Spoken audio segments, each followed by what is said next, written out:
Hello, my name is Sebastian and I am working at the Galicia Jewish Museum in Krakow, Poland. We are taking part in the European Day of Jewish Culture, Jewish Journeys. This video is part of a virtual journey in which museum staff, volunteers and interns are presenting the local Jewish heritage in their towns. Behind me we see the Jewish cemetery of Klagenfurt, the biggest city in Carinthia.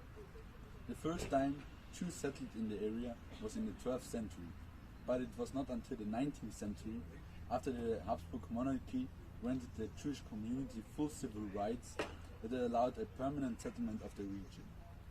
In the following years, the Jewish community developed into a vibrant part of Klagenfurt, and in 1905 the Jewish cemetery and the synagogue were built.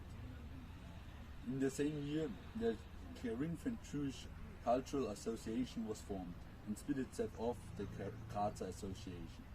They also played a vital part in the interwar period, where they helped to win the referendum on the remainder of Carinthia, of southern Carinthia in Austria.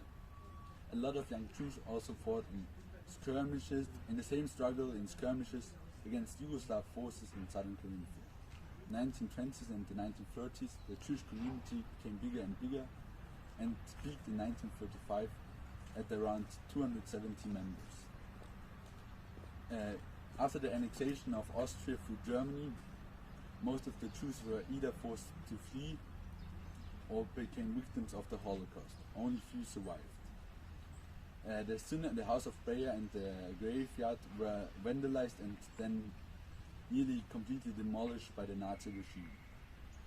After the war, in the decades following the war, only a few survivors came back to Klagenfurt and were too small in number to restore and build up again the cemetery and the synagogue. In the 1960s, the synagogue was demolished, but the cemetery was completely restored after old models of the cemetery.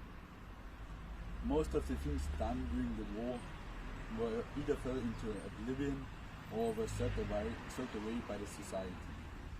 Only in the 1980s and 1990s a movement was created to remember and also take care of the remaining holy sites of the Jewish community.